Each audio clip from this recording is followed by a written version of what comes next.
بدلیں زندگی۔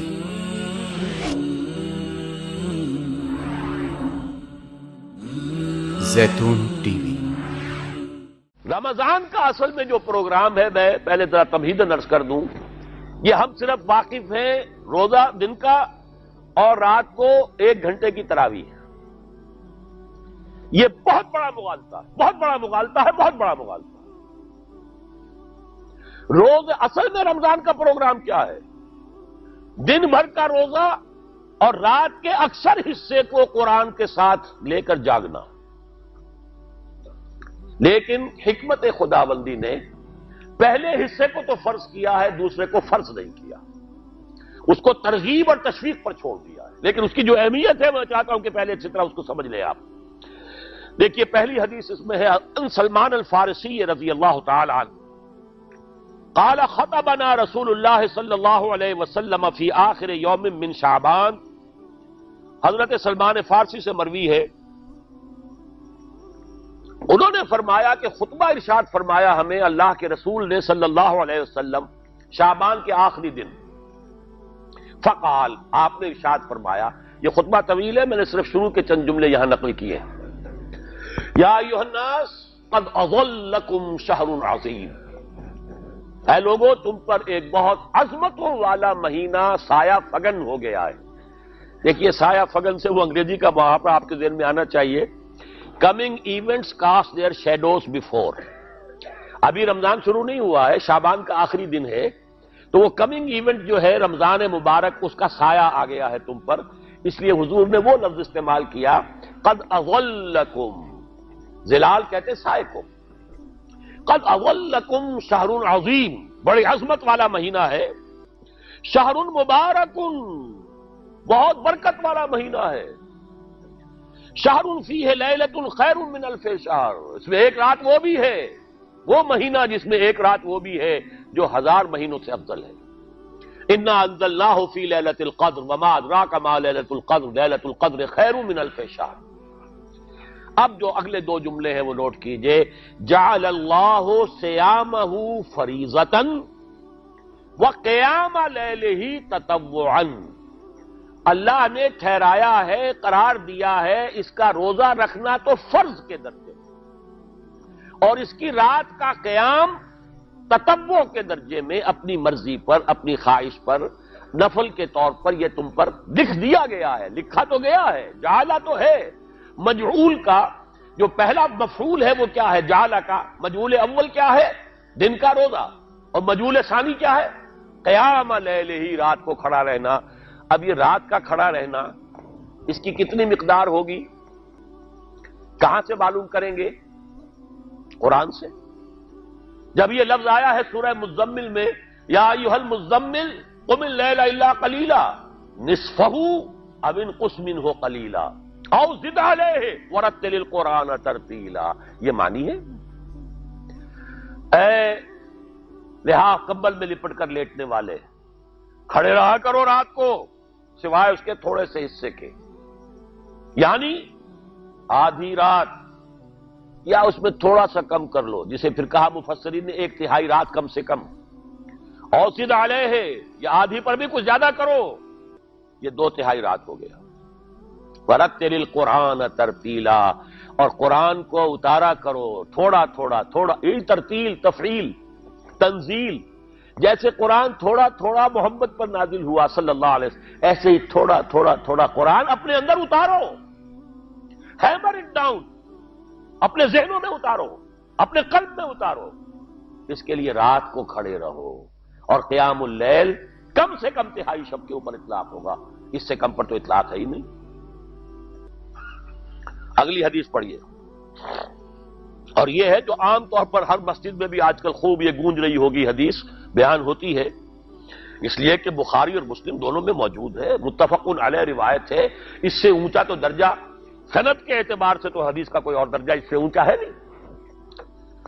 عن ابی ہریرہ رضی اللہ عنہ قال قال رسول اللہ صلی اللہ علیہ وسلم، حضرت ابو ہریرہ سے روایت ہے، آپ نے فرمایا کہ حضور نے ارشاد فرمایا، من صام رمضان ایمانا و احتسابا غفر له ما تقدم من ذنبه، جس نے روزہ رکھا رمضان مبارک کے دوران اللہ پر یقین رکھتے ہوئے اور اس سے اجر و ثواب کے حاصل ہونے کی امید میں، اس کے تمام پچھلے گناہ معاف ہو جاتے ہیں۔ وَمَنْ قَامَ رَمَضَانَ ایمانا واحتسابا غفر له ما تقدم من ذنبه، اور جو کھڑا رہا رمضان کے دوران، کھڑا رہا ہے، جیسے ساما، میں نے شروع میں آپ سے عرض کر دیا تھا، یہ مصدر ساما یصوم صوما قام یقوم قیاما، ومن قام رمضان، جو کھڑا رہا رمضان کے دوران، پورے رمضان کے دوران کھڑا رہا، ایمان و احتسابا کی شرط پھر وہی ہے، غفر له ما تقدم من ذنبه، وہی اجر اس کا بھی ہے۔ ومن قام لیلۃ القدر ایمانا واحتسابا غفر له ما تقدم من ذنبه، اور جو خاص طور پر لیلۃ القدر میں کھڑا رہا ایمان اور احتساب کے ساتھ، اس کے بھی پچھلے گناہ معاف ہو گئے۔ اب یہ قامہ اور سامہ جیسے آ رہا ہے ایک دوسرے کے ساتھ پیرلل ہو کر، اس کو نوٹ کر لیں۔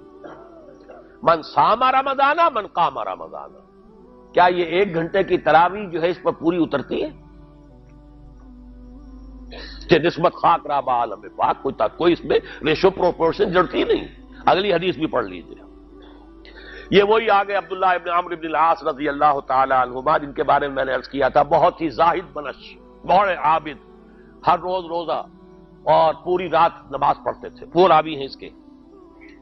عن عبداللہ ابن عمرو رضی اللہ عنہما ان رسول اللہ صلی اللہ علیہ وسلم قال الصیام والقرآن یشفعان للعبد، روزہ اور قرآن دونوں بندے کے حق میں شفاعت کریں گے۔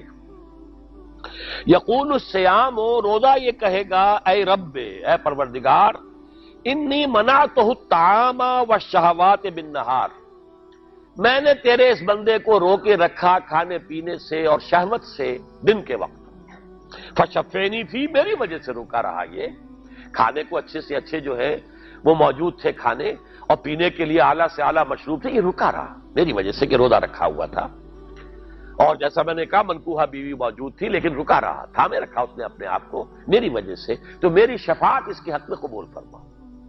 وَيَقُولُ الْقُرْآنُ، اور قرآن یہ کہے گا، مَنَعْتُهُ النَّوْمَ بِاللَّيْلِ، میں نے اسے روکا رکھا رات کو سونے سے، فَشَفِّعْنِي فِيهِ، تو پروردگار میری شفاعت اس کے حق میں قبول فرما، فَيُشَفَّعَانِ، تو ان دونوں کی شفاعت قبول کی جائے گی۔ سوال یہ ہے کہ کیا روزہ 1 گھنٹے کا یا 2 گھنٹے کا ہے؟ تو یہ قیام جو ہے یہ 1 گھنٹے کا کیسے ہو گیا؟ تو میں نے پہلے کوسچن مارک آپ کے ذہن میں کھڑا کر دیا، اب جواب سنیے اس کا۔ جواب یہ ہے کہ اس کو اللہ تعالیٰ کی حکمت یہ تھی کہ اسے فرض نہ کیا جائے، اس کو معلوم ہے۔ عَلِمَ أَنَّ سَيَكُونُ مِنكُم مَّرْضَىٰ وَآخَرُونَ يَضْرِبُونَ فِي الْأَرْضِ يَبْتَغُونَ مِن فَضْلِ اللَّهِ وَآخَرُونَ، اللہ کے علم میں ہے میرے کچھ بندے ہوں گے بیچارے غریب مزدور، دن بھر مشقت کریں گے، محنت کریں گے، وہ روزہ ہی رکھ لیں، بہت بڑی بات ہے، بہت بڑی بات ہے۔ وہ رات بھر کا قیام کیسے کریں گے؟ 2/3 رات کیسے کھڑے رہیں گے؟ آدھی شب کیسے ممکن ہے؟ لہذا فرض نہیں کیا، حضور نے بھی فرض نہیں کیا، نہ اس کو آپ نے لازم کیا، نہ اس کے لیے وہ زوردار جو لوگوں سے کہا کہ ضرور پڑھو، چھوڑ دیا پڑھو، اور سب لوگ پڑھتے تھے اپنے طور پر۔ اب یہ کہ کوئی آدھی رات کھڑا ہے، کوئی 1/3 رات ہے، کوئی پوری رات ہے، تھے اللہ کے بندے۔ لیکن 3 دن حضور نے یہ باجماعت نماز پڑھا دی، لیکن پڑھائی ہے وہ تہجد کے وقت، یعنی لوگ رات کے وقت جو بھی ہے کھڑے ہیں، جاگ رہے ہیں، قرآن پڑھ رہے ہیں، لیکن یہ کہ خاص تہجد کے وقت آپ اپنے حجرے سے برآمد ہوئے تو لوگ جمع ہو گئے، آپ کے گرد جمع ہو گئے۔ آپ نے 3 دن یہ 8 رکعتیں جو تہجد کی حضور کی ہوتی تھی، وہ آپ نے 8 رکعتیں پڑھائیں باجماعت، لیکن وہ وقت تہجد کا تھا، یہ نوٹ کر لیجیے۔ 4تھے دن بھی صحابہ منتظر رہے، کیا حضور برآمد ہوں گے، تشریف لائیں گے؟ نہیں آ رہے حضور، تو کچھ کھنگار بھی رہے ہیں کہیں پتہ نہیں حضور کہیں اونگ نہ آ گئی ہو تو ہماری آوازوں سے جاگ جائیں، پھر بھی نہیں آئے حضور۔ اگلے روز آپ نے فرمایا کہ میں جان بوجھ کر نہیں آیا، میں اگر یہ متواتر تمہیں پڑھاؤں گا تو یہ تم پر فرض ہو جائے گی۔ یہ ہے وہ رافت اور رحمت، بالمومنین رؤوف الرحیم، جو اللہ تعالیٰ کی شان ہے رحمان الرحیم ہونے کی، بالمومنین رؤوف الرحیم، یہ محمد الرسول اللہ بھی ہے، تم پر یہ سختی جو ہے یہ تمہارے لیے قابل برداشت نہیں ہوگی، لہذا میں نے یہ 3 دن صرف پڑھائی ہے، اگر مسلسل پڑھاتا تو فرض ہو جاتی۔ یہاں تک تو ہے حکمت نبوی کا معاملہ، اب آیا حکمت صحابی یا حکمت خلیفہ راشد۔ یہی معاملہ رہا حضور کی حیات طیبہ کے دوران، یہی حضرت ابوبکر رضی اللہ تعالیٰ عنہ کی خلافت کے دوران، یہی حضرت عمر کا بھی ابتدائی دور۔ لیکن دور خلافت عمر فاروق کے دوران یہ واقعہ آیا کہ حضرت عمر داخل ہوئے مسجد میں، دیکھا رات کے وقت ابھی کوئی باجماعت تراویح کا کوئی انتظام نہیں تھا۔ آپ نے دیکھا کچھ لوگ مسجد کے اس کونے میں کھڑے ہیں، ایک حافظ ہے، ساتھے تو حافظ نہیں ہوتے تھے نا، تو کوئی حافظ ادھر، انہوں نے 5 6 7 8 آدمیوں نے کسی حافظ سے گزارش کی، وہ انہیں قرآن سنا رہا ہے، وہ کھڑے سن رہے ہیں۔ کوئی دوسرے کونے میں ایک جم گھٹا ہے، کوئی تیسری طرف ہے، کہیں ہے، تولیوں کے اندر لوگ جو ہے وہ قیام اللیل کا حق ادا کر رہے ہیں۔ آپ نے فرمایا کیا ہی بہتر ہو کہ یہ سب جمع ہو جائیں ایک امام کے پیچھے، اور پھر یہ کہ اسے عشاء کے ساتھ متصل رکھ دیں، تاکہ جس کو کہتے ہیں عربی میں ما لا یترک کلہ لا یترک کلہ، اگر کوئی شے کل کی کل حاصل نہیں ہو سکتی تو کوئی شخص بھی مسلمان بالکل محروم نہ رہ جائے، کم سے کم یہ 20 رکعت تراویح تو پڑھے اور قرآن سن لے، تاکہ کسی نہ کسی درجے میں تو اس کا بھی حصہ ہو جائے اس کی برکات میں سے۔ یہ ہے حکمت حضرت عمر فاروق کے فیصلے کی۔ اور چونکہ حضور نے فرمایا علیکم بسنتی و سنت الخلفاء الراشدین المہدیین، تم پر لازم ہے کہ میری سنت کو اور میرے خلفاء راشدین کی سنت کو مضبوطی سے پکڑو۔ یہ وجہ ہے کہ فقہاء اربعہ جو ہیں ہمارے، وہ سب کے سب اس کو واجب کے درجے میں رکھتے ہیں، اس لیے کہ یہ فیصلہ حضرت عمر کا ہے، عمر خلیفہ راشد ہیں رضی اللہ تعالی عنہ۔ لہذا یہ نظام بن گیا تراویح کا۔ اب میں اس کی نفی نہیں کر رہا، لیکن جو شخص سمجھتا ہے کہ اس سے اصل حکمت اور غرض و غایت پوری ہو گئی، وہ مغالطے میں مبتلا ہے۔ یہ تو علی الاقل کم سے کم اس درجے میں کہ ہر مسلمان کم سے کم اس درجے تک تو جو ہے وہ کچھ نہ کچھ حظ حاصل کر ہی لے، اور وہ اس سے محروم نہ ہو بالکل ہی۔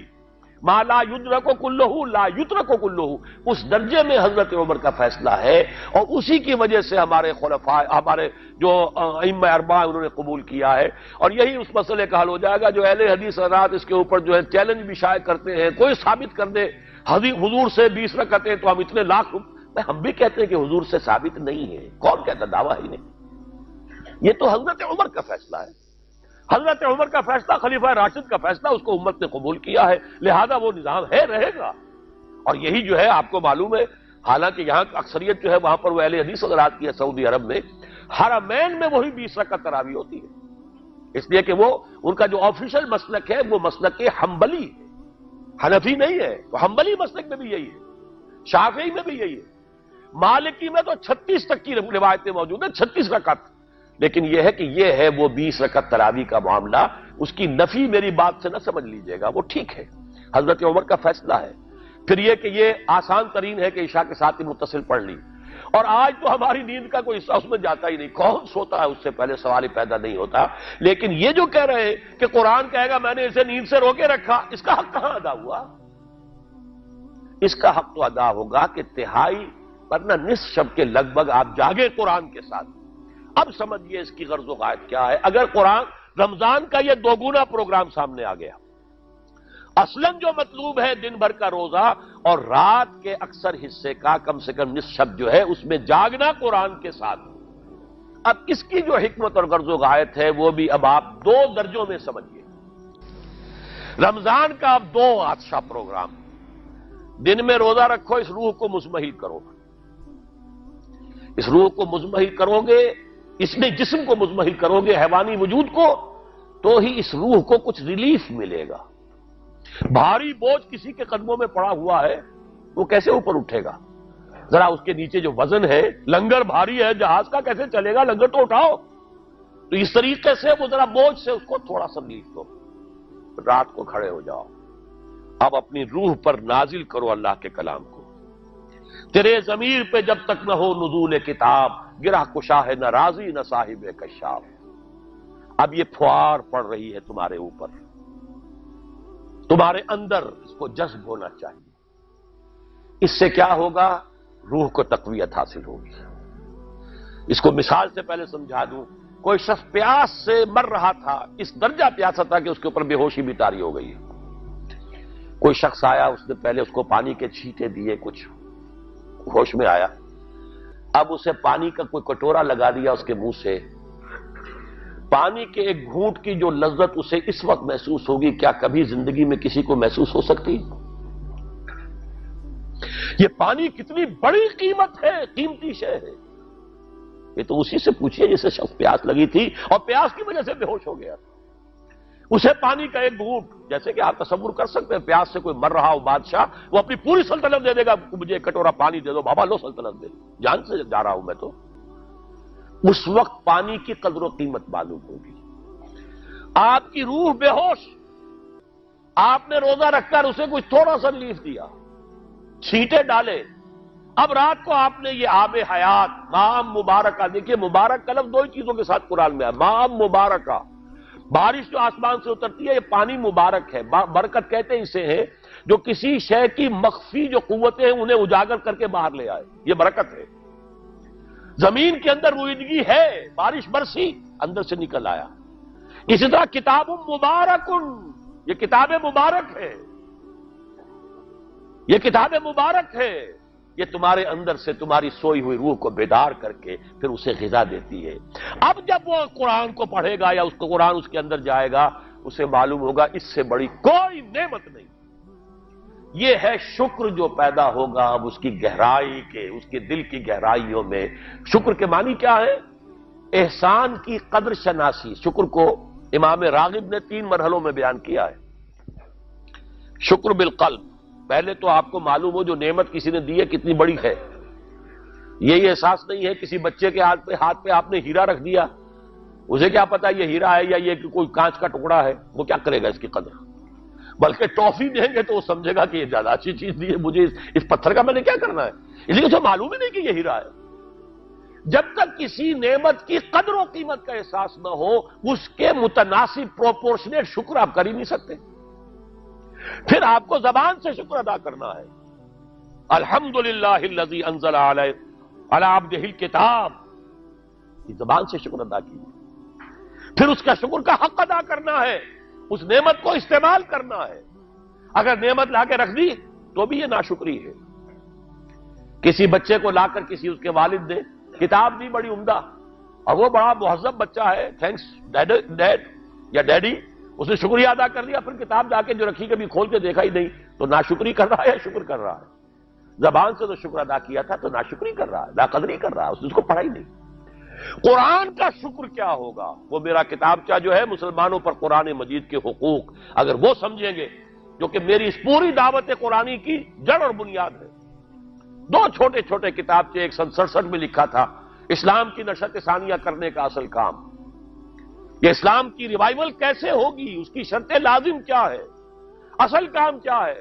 ہم نعرے لگانے پر آ گئے ہیں، جلوس نکالنے پر آ گئے ہیں، ہم یہ کر رہے ہیں، ہم وہ کر رہے ہیں، تلواریں بھی اٹھا لی ہیں، گولیاں بھی کھا رہے ہیں، جانے بھی دے رہے ہیں، اصل کام نہیں کر رہے۔ وہ اصل کام کیا ہے؟ یہ سن 67 کی میری تحریر ہے، اسلام کی نشت ثانیہ کرنے کا اصل کام۔ اور پھر سن 68 کی میری 2 تقریریں تھیں جب میں نے جمعے کا خود خطاب کیا تھا مسجد خضرہ سمن آباد میں، مسلمانوں پر قرآن مجید کے حقوق۔ اس کو مانو جیسے کہ ماننے کا حق ہے، اس کو پڑھو جیسے کہ پڑھنے کا حق ہے، اس کو سمجھو جیسے کہ سمجھنے کا حق ہے، اس پر عمل کرو جیسے کہ عمل کا حق ہے، اور اسے 4 دانگے عالم میں پھیلاؤ۔ یہ تمہارے پاس امانت ہے محمد رسول اللہ صلی اللہ علیہ وسلم کی۔ بلغوا عنی ولو آیۃ، پہنچاؤ میری جانب سے ایک ہی آیت پہنچاؤ۔ کس نے فرمایا؟ محمد رسول اللہ نے۔ بخشو ہو، عام کرو، اسے پھیلاؤ۔ 5 حقوق ہیں مسلمان پر، لیکن یہ سارے حقوق کب ادا ہوں گے؟ جب قرآن کی نعمت کی قدر ہو جائے گی، معلوم ہو کہ یہ کوہ نور ہیرا ہے، یہ کوئی کانچ کا ٹکڑا نہیں ہے، کوہ نور ہیرا ہے، تب معلوم ہوگا اس کی کتنی حفاظت آپ کریں گے، جس نے دیا ہے اس کا کتنا شکر ادا کریں گے، پھر یہ کہ اسے کیسے سنبھال کر رکھیں گے۔ لیکن یہ کہ اگر قرآن کا شکر ہی نہیں ہے، قرآن کی نعمت کا احساس ہی نہیں، ہوا خیر مما یجمعون، یا ایھا الناس قد جاءتکم موعظۃ من ربکم وشفاء لما فی الصدور وہدی وبشریٰ للمؤمنین، ہدی ورحمۃ للمؤمنین، قل بفضل اللہ وبرحمتہ فبذلک فلیفرحوا ھو خیر مما یجمعون۔ دنیا میں انسان جو کچھ جمع کرتا ہے، جائیداد، مال، دولت، ہیرے جواہرات، زیورات، اور کوئی اینٹیکس، کوئی جو ہے وہ ڈیکوریشن پیسز، جو کچھ، ان سب سے زیادہ قیمتی شے یہ قرآن ہے. لیکن اس کا احساس کب ہوگا؟ جب روح بیدار ہو جائے گی، جب وہ چکھے گی قرآن کو. جس کو میں کہا کرتا ہوں کہ ایمان حقیقی کیسے حاصل ہوتا ہے قرآن سے؟ جب قرآن کو سنتے ہوئے انسان جھوم جائے، اس کے اندر کوئی شے سمپیتھیٹک وائبریشن میں آ جائے، اسے کہے کہ ہاں یہی ہے، جہاں سے میں خود آیا ہوں وہیں سے یہ کلام آیا، جہاں سے میری روح آئی ہے وہیں سے یہ کلام آیا. اب یقین پیدا ہوا. اس کو اقبال نے کہا ہے باطنی تجربہ. ایک تجربہ وہ ہے جو ہم دیکھ رہے ہیں آنکھوں سے، سن رہے ہیں کانوں سے، چھو رہے ہیں اپنے ہاتھ سے، سونگھ رہے ہیں ناک سے، اور ٹیسٹ کر رہے ہیں اپنے جو ٹیسٹ بڈز ہیں منہ کے. یہ ہمارا ایکسٹرنل ایکسپیرینس ہے. لیکن ایک انٹرنل ایکسپیرینس ہے. ساری جو بحث اٹھائی ہے علامہ اقبال نے ریکنسٹرکشن پر، اس کا بنیادی نقطہ یہ ہے کہ انٹرنل ایکسپیرینس بھی اس ایکسٹرنل ایکسپیرینس کی طرح بلکہ اس سے زیادہ بڑھ کر قابل اعتماد ہے. یہ ہے انٹرنل ایکسپیرینس. لعلکم تشکرون. تو یہ تو پہلی منزل طے ہوئی ہے ابھی صوم رمضان، صیام و قیام رمضان کا. پہلا حاصل کیا ہوگا؟ وَلَعَلَّكُمْ تَشْكُرُونَ، تاکہ تم اس قرآن کی عظمت سے واقف ہو جاؤ، تاکہ تمہیں اس پر اس کی جو وقت ہے، قدر و قیمت ہے، اس کا انکشاف ہو جائے. اب اگلا مرحلہ آئے گا. اب یہ روح کچھ توانا ہو کر، کچھ ہوش میں آ کر کدھر اس کی توجہ ہوگی؟ کل شیء یرجع الی اصلہ، ہر شے اپنی اصل جڑ کی طرف رجوع کرتی ہے.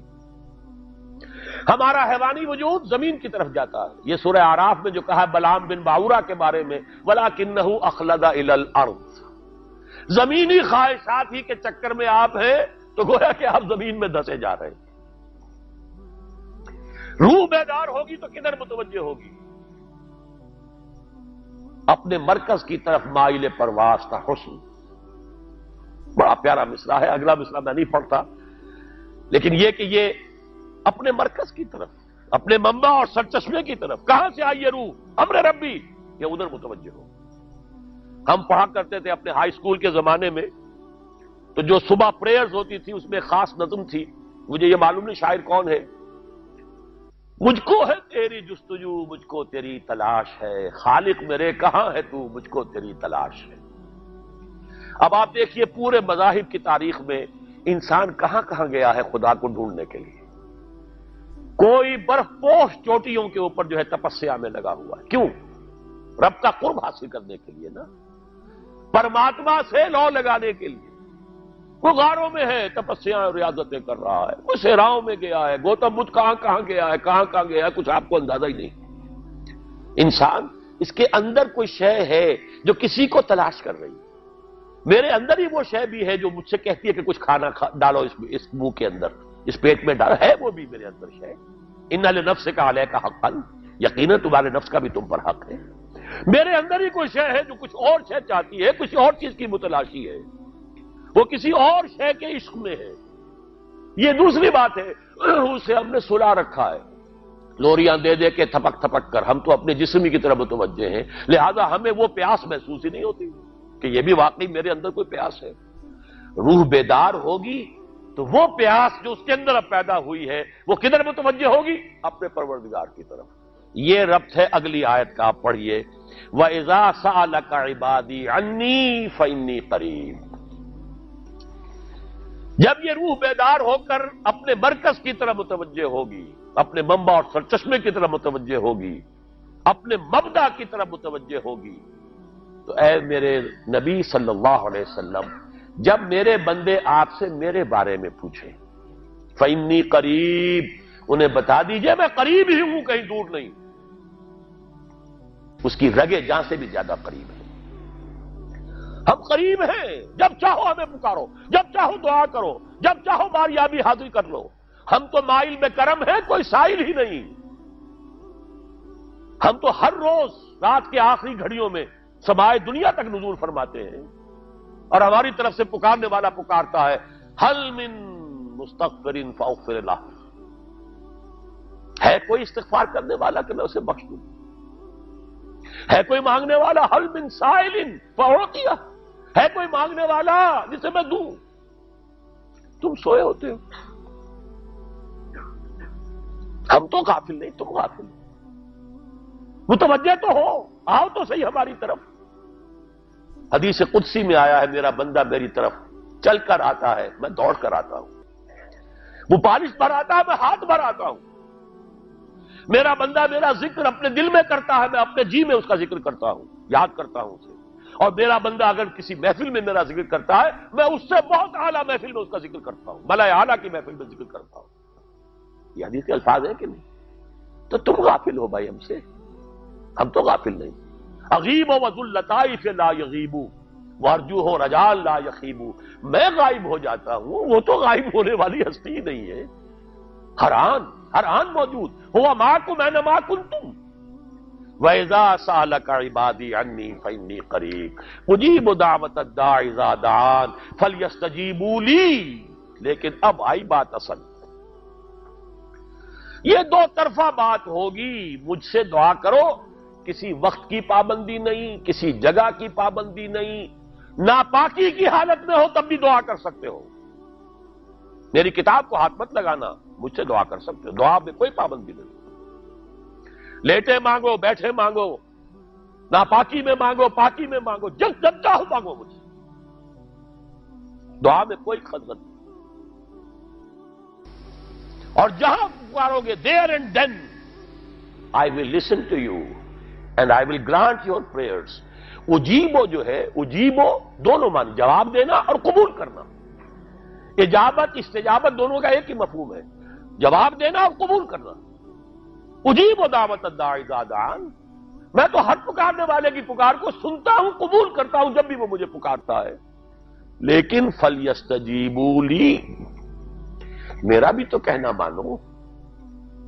چاہیے کہ یہ بھی میرا کہنا مانے، مجھ سے محبت کریں، مجھ سے لو لگائیں، میرے دین کے لیے اپنے آپ کو وقف کریں. ان صلاتی و نسکی و محیای و مماتی للہ رب العالمین. میرے باغیوں کے خلاف بغاوت کریں، میرے دین کا جھنڈا اونچا کریں. یہ سارے احکام ہے کہ یہ قرآن میں. قاتلوہم، جیسا کہ میں نے آپ کو بتایا اگلے ہی رکوع میں قتال کا حکم آ رہا ہے. اب وہ گھوڑوں کو روزہ رکھواتے تھے، بتا دیا یہ روزہ تمہیں کس لیے رکھوایا جا رہا ہے. اگلے ہی رکوع کے اندر حکم ہے قاتلوا فی سبیل اللہ الذین یقاتلونکم وقاتلوہم حتی لا تکون فتنۃ ویکون الدین للہ. اللہ کے لیے دین ہو جائے، پورا کا پورا نظام اللہ کے تابع آ جائے. اس کے لیے پہلے دعوت دو، محنت کرو، جد و جہد کرو. اس دعوت کے نتیجے میں جمعیت فراہم کرو. جب جمعیت اتنی ہو جائے کہ پھر اس باطل نظام کے خلاف بغاوت کر سکو تو کرو بغاوت. اگر باطل نظام کے خلاف بغاوت نہیں کرتے ہو تو پھر ہم سے بغاوت ہے تمہاری. پہلے ذہنی بغاوت ہے. آپ ڈس اون کیجئے ذہنی اعتبار سے، نفسیاتی اعتبار سے. میں اس نظام کو نہیں اون کرتا. ریکنسائل نہ کیجئے اس کے ساتھ، کوئی تعاون نہ کیجئے اس کے ساتھ، کوئی چاکری اور ملازمت نہ کیجئے اس کی. تن من دھن لگائیے اس نظام کو بدلنے کے لیے. چاہے ابھی وہ دعوت کے مرحلے میں ہے، لوگوں کو تیار کیا جا رہا ہے، تربیت دی جا رہی ہے، تزکیہ کیا جا رہا ہے، لیکن ہدف کیا ہے؟ تاکہ اللہ کا دین غالب. فَلْيَسْتَجِيبُوا لِي، میرا بھی تو کہنا سنیں اور مانیں. میں جہاد کا حکم دیتا ہوں تو جہاد کریں. میں اقامت دین کا حکم دیتا ہوں اقیم الدین، تو اس کے لیے کھڑے ہو جائیں. میں قتال کا حکم دوں تو قتال کریں. فَلْيَسْتَجِيبُوا لِي وَلْيُؤْمِنُوا بِي، اور مجھ پر ہی اپنا ایمان پختہ رکھیں. توکل کریں تو مجھ پر کریں، محبت کریں تو مجھ سے کریں، راضی رہے تو میری تقدیر پر راضی رہے. توکل ہو، راضی برضائے رب ہو، اطاعت ہو. جب تک یہ ساری چیزیں اللہ کے لیے نہ ہو جائیں. والذین آمنوا اشد حبا للہ، اصل میں تو مومن وہ ہوتے ہیں جو سب سے بڑھ کر شدید ترین محبت اللہ سے کرتے ہیں. قل ان کان آباؤکم وابناؤکم واخوانکم وازواجکم وعشیرتکم واموال اقترفتموها وتجارۃ تخشون کسادها ومساکن ترضونها احب الیکم من اللہ ورسولہ وجہاد فی سبیلہ فتربصوا حتی یاتی اللہ بامرہ واللہ لا یہدی القوم الفاسقین.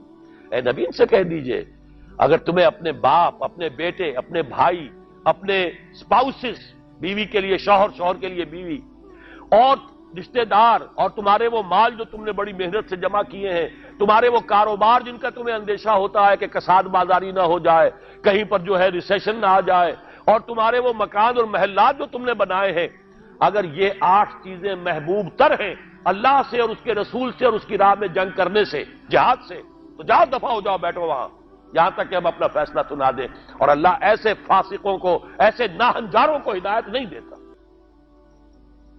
یہ ہے قرآن، آیت نمبر 24 سورہ توبہ۔ فَلْيَسْتَجِيبُوا لِي وَلْيُؤْمِنُوا بِي لَعَلَّهُمْ يَرْشُدُونَ۔ اب وہ لفظ آ گیا رشد۔ دیکھیے پہلے آیا تھا لعلکم تتقون، روزہ، مجرد روزہ تقوی پیدا کر دے گا، ضبط نفس، اور ضبط نفس بھی وہ جو حکم خداوندی کا تابع ہے۔ یہ روزے کی ریاضت ہے، روزے کی ریاضت کا حاصل ہے۔ رمضان کے روزے کے ساتھ قیام اللیل کا دو گنا پروگرام، دن میں روزہ، رات کا قیام قرآن کے ساتھ۔ اس کا پہلا نتیجہ کیا ہے؟ لعلکم تشکرون، تاکہ قرآن کی عظمت منکشف ہو جائے، قرآن کی قدر و قیمت سے تم آگاہ ہو جاؤ، تمہیں معلوم ہو جائے کتنی بڑی دولت ہے جو اللہ نے دی ہے۔ اور آخری بات یہ، جب تمہاری روح بیدار ہو جائے گی، اپنے مالک کے ساتھ ہم کلام ہوگی، اسی کا نام دعا ہے۔ دعا ہے جس کے بارے میں حضور نے فرمایا الدعاء مخ العبادہ، یہ عبادت کا جوہر ہے۔ الدعاء هو العبادہ، دعا ہی تو اصل عبادت ہے۔ یہ دعا ہی تو ہمیں میسر نہیں ہے۔ 17 رکعتیں پڑھنی ہے ہم نے عشاء کی، لیکن اللہ کے ساتھ کوئی لوگ نہیں لگی، ادھر کی ادھر کی سوچیں آ رہی ہیں۔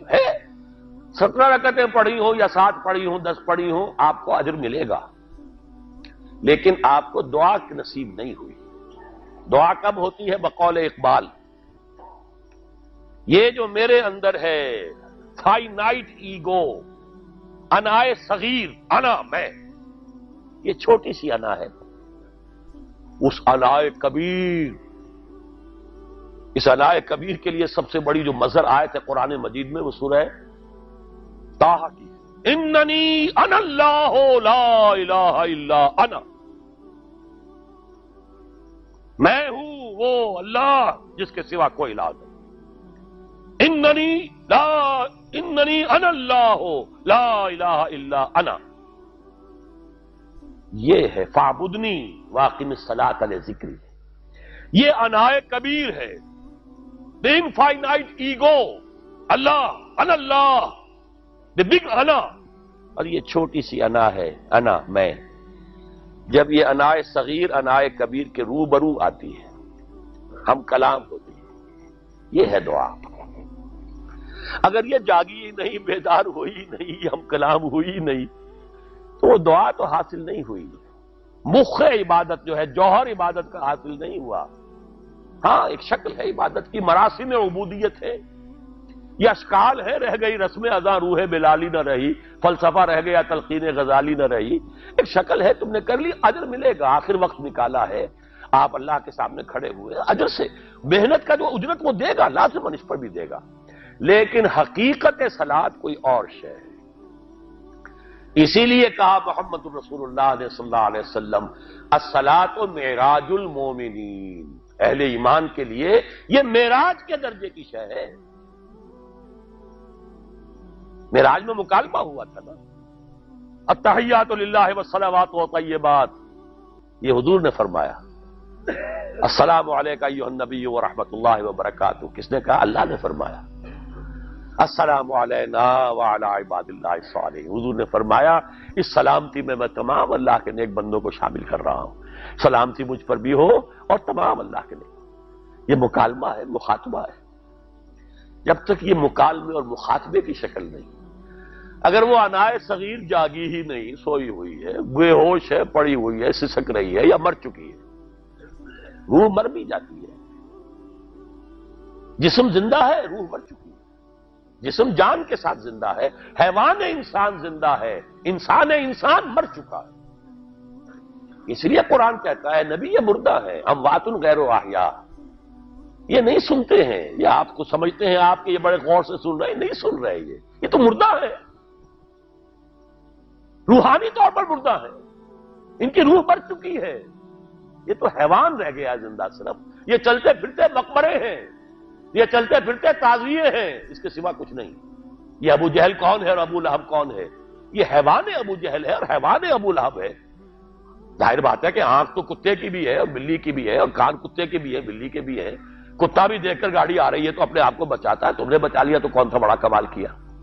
وہ اندر کا انسان مر چکا ہے، یہ انسان اندر کا روحانی وجود یا مر چکا ہے یا سسک رہا ہے یا دبا ہوا ہے، بے ہوش ہے۔ یہ بیدار ہو اور ہم کلام ہو، افلاک سے آتا ہے نالوں کا جواب آخر، کرتے ہیں خطاب آخر، اٹھتے ہیں حجاب آخر، آتا ہے اللہ جواب دیتا ہے۔ اجیب دعوت الداعی اذا دعان، روحانی کان کھلے ہو تو تم جواب سنو گے، ان کانوں سے نہیں۔ وہی جب محمد پر آئی تھی ان کانوں سے نہیں آئی تھی، وہ دل پر اتری تھی براہ راست۔